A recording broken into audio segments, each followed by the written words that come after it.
Hello, I'm Lisa from Minark, and this video will run you through the design, features and benefits of a Biora Walk-In Research Chamber.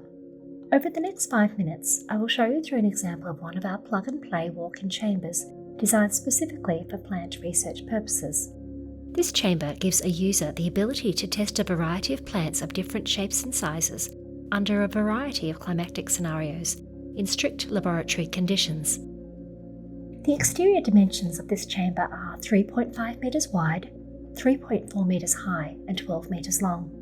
At this size, we maximise internal space of a single module while ensuring the chamber can be easily transported by road without need for a pilot vehicle.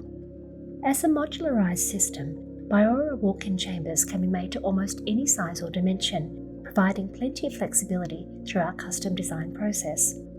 The chamber is easily lifted into position using either forklift slots or lifting lugs at the top of the chamber.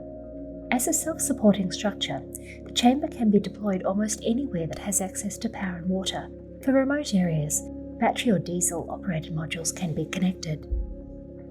This walk-in chamber has been designed specifically with 3 separate zones: an airlock, the main growing room, and a HVAC mechanical room. The airlock is a sealed entrance to the chamber, also known as an anteroom or vestibule. The airlock is pressurized to act as a physical barrier between the main grow room and the outside environment. It can act in part as a utility room, housing items such as laboratory gowns, PPE or hand decontamination station. The airlock contains the HMI as a digital dashboard with Biora central control software to monitor and control key environmental parameters within the chamber such as temperature, relative humidity, lighting, airflow and CO2. The HMI records all data from inside and outside the chamber, providing analytics on all environmental parameters. Data can be displayed graphically for local and remote end users. Alerts can be preset to show any disparity between the present value and set points across key metrics. The software is fully programmable, allowing a user to automatically manipulate the environmental conditions and set up diurnal cycles, which can be daily, weekly or seasonally. The main grow room here is 9.5 metres long, 3.2 metres wide, providing a floor space of approximately 30 square metres internally. The custom design allows for an interior height of 2.78 metres, which includes space for a false ceiling.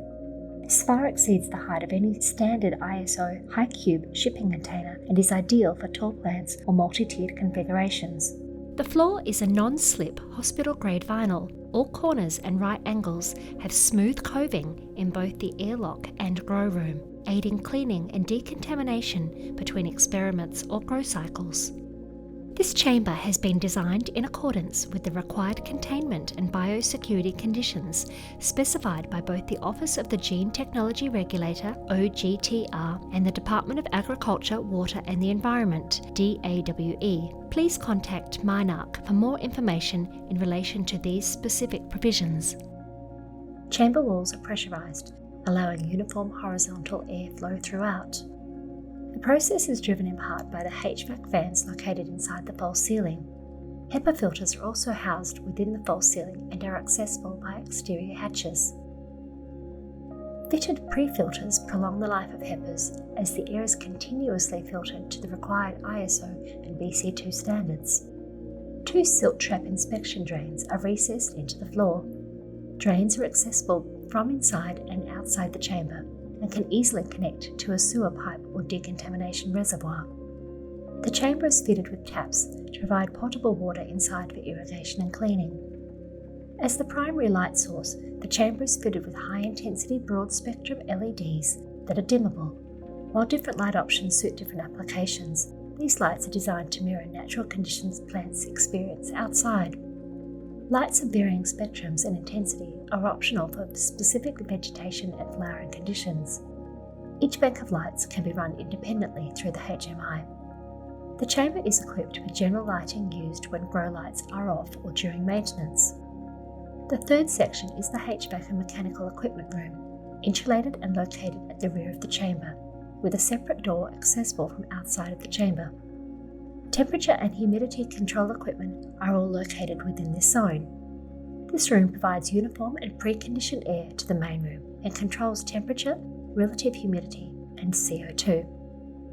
As we move around the exterior of the Biora chamber, there are 4 external hatches built into the chamber roof.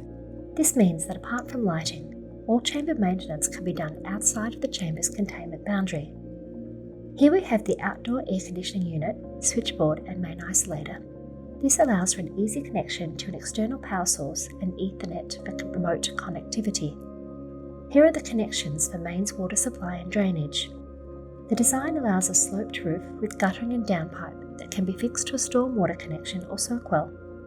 All doors are lockable, with access controlled via an RFID access. The chamber can be fitted with third-party devices such as cameras, fire suppression systems, and exit and emergency lights that are cabled back to the switchboard. In summary, here's another quick view of all sides of the Biora chamber. Whilst this chamber was designed for plant research, additional applications could include post-entry plant quarantine, tissue culture, vertical farming, and more. If you have any queries or would like more details on customising your walk-in research chamber, please contact Minark or visit the Minark website at www.minark.com.